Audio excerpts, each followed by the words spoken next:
شیطان نے جب چیلنج کیا کہ میں تیرے سارے بندوں کو گمراہ کرا، لَأُغْوِيَنَّهُمْ أَجْمَعِينَ، اس نے کہا سب کے سب کو میں گمراہ کروں گا، لَأَقْعُدَنَّ لَهُمْ صِرَاطَكَ الْمُسْتَقِيمَ، شیطان نے چیلنج کے ساتھ کہا میں تیرے سیدھے راستے پر بیٹھوں گا، جو بھی اس راستے پر گزرے گا میں کبھی اس کے سامنے سے، کبھی پیچھے سے، کبھی دائیں سے، کبھی بائیں سے آ کر کے اس کو گمراہ کروں گا۔ رب تعالیٰ نے فرمایا ٹھیک ہے، جا، تجھے مہلت ہے، قیامت تک کا ٹائم ہے، جتنے گمراہ کر سکتا ہے دیکھا جائے۔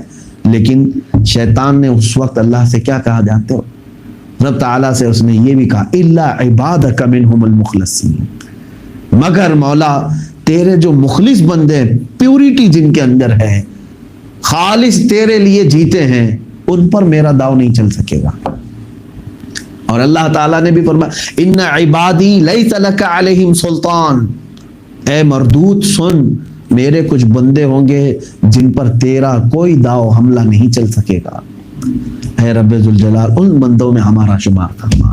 جب قرآن پاک میں اللہ نے یہ وعدہ کر دیا میرے کچھ بندے ایسے ہیں جن پر تیری چال نہیں چل سکتی، تو پھر اس کے چیلوں کی چال کہاں چل سکے گی؟ انشاءاللہ انشاءاللہ وہ جو کرنا چاہیں کر لیں، لیکن ہمیشہ دنیا میں حق جماعت رہے گی اور اسلام رہے گا، مخلصین رہیں گے، اور ان پر اس شیطانی جال اور دجالی تنظیموں کے داؤ نہیں چل سکیں گے۔ لیکن وہ تعداد میں کتنے ہوں گے یہ اللہ بہتر جانے۔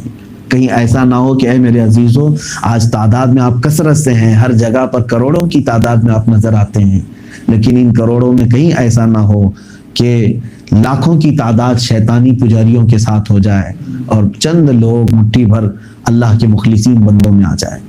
تو پھر اگر ان لاکھوں میں اور ایک بڑے مجمع میں چھٹ گئے تو تمہارا بھی نام آئے گا، سب کا بھی نام آئے گا۔ خوف کے ماحول سے اپنے آپ کو آزاد کرو۔ آج کے دور میں ایک ایسا عزم تمہارے اندر رہے، ایک ایسا عزم کہ میں جس طرح بھی جی رہا ہوں، جیسا بھی جی رہا ہوں اور جب تک جی رہا ہوں، سوائے میرے رب کی مرضی کے میں ایک سانس بھی دنیا میں نہیں لے سکتا۔ اللہ تعالیٰ کا تصور اور یقین اپنے اندر اور بڑھاتے چلے جا، اور بڑھاتے چلے جا۔ آج ہی صبح میں نے تلاوت کے بعد یہ بات عرض کی تھی، میرا مولا فرماتا ہے انا عند ظنی عبدی بی، حدیث قدسی ہے یہ۔ اللہ تعالیٰ فرماتا ہے کہ میں اپنے بندے کے گمان کے مطابق اس کے ساتھ سلوک کرتا ہوں۔ بندہ میرے متعلق جیسا گمان کرتا میں اس کے ساتھ ویسا سلوک کرتا ہوں۔ رب تبارک و تعالیٰ کو تم نے بہت ہی پاورفل اور بہت طاقتور اور ہمیشہ مدد کرنے والا تصور کیا، تو دیکھنا وہ ہمیشہ مدد کرے گا۔ اور کچھ لوگوں نے یہ سوچا پتہ نہیں میرا مولا کب مجھے چھوڑ دے، ظلم الیقین جس کو کہتے ہیں۔ آج تو ٹھیک ہے لیکن پتہ نہیں اگر ایسا کروں گا تو اللہ کی مدد آئے گی کہ نہیں آئے گی، آئے گی کہ نہیں آئے گی، یہ تصور جو ہے آدمی کے ساتھ پھر ایسا ہی ہوگا کہ اللہ تبارک و تعالیٰ تمہارے ساتھ ویسا ہی سلوک کرے گا۔ میرے آقا صلی اللہ تعالیٰ علیہ وسلم نے یہاں تک فرمایا اگر تمہارے اندر پرندوں جیسا یقین پیدا ہو جائے، پرندوں کی طرح تمہارے اندر توکل اور یقین پیدا ہو جائے، قسم رب ذوالجلال کی اللہ تمہیں بھی ویسے ہی کھلائے گا جیسے پرندوں کو کھلاتا ہے۔ صبح جاتے ہیں خالی پیٹ، شام آتے ہیں پیٹ بھر کر کے، نہ کسی کی ملازمت ہے، نہ کسی کی جوتیاں اٹھانی ہے، نہ کسی کی نوکری کرنی ہے، ان کا رزق اللہ نے زمین پر پھیلا رکھا ہے۔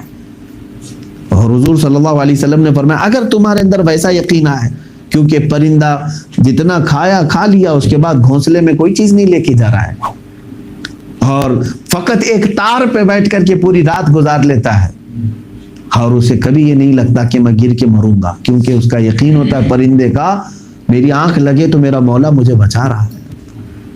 عزیزان گرامی اس خوف کے ماحول سے نکلو، اللہ ہمارے ساتھ ہے۔ قرآن میں کئی جگہ پر آئی بات یہ، اللہ تبارک و تعالیٰ نے مومنین کو یہ فرمایا وَلَا تَهِنُوا وَلَا تَحْزَنُوا وَأَنْتُمُ الْأَعْلَوْنَ إِن كُنتُم مُؤْمِنِينَ، نہ گھبراؤ نہ پریشان ہو، تم سب سے زیادہ بلند رہو گے اگر تم سچے مومن ہو۔ اور میرے آقا صلی اللہ تعالیٰ علیہ وسلم نے جو غار ثور میں صدیق اکبر سے کہا تھا، یہی تو کہا تھا لا تحزن ان اللہ معنا، اے ابو بکر گھبراؤ مت، اللہ ہمارے ساتھ ہے، اللہ ہمارے ساتھ۔ وہ رب ذوالجلال ایک چھوٹے سے پتھر کے غار کے اندر مکڑی کے جالے سے اپنے حبیب کو محفوظ رکھتا ہے، تو ان کی امت کو بھی ان دجالی تنظیموں سے ضرور محفوظ رکھے گا۔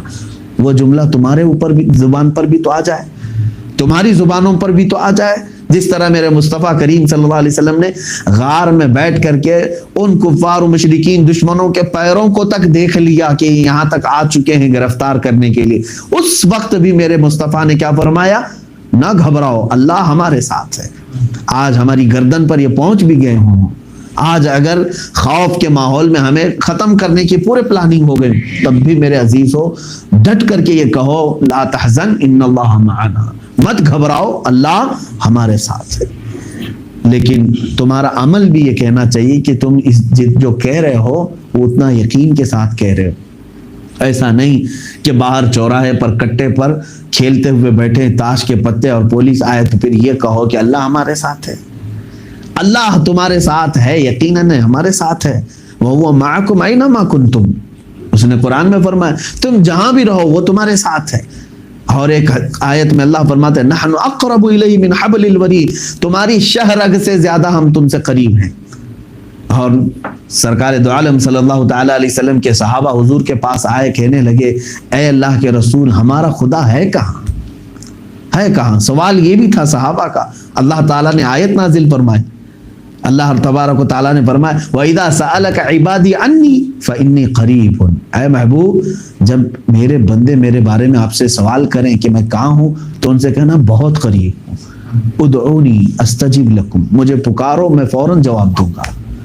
جب قرآن میں اللہ تعالیٰ نے اتنے یقین کے جملے ہمیں عطا فرمائے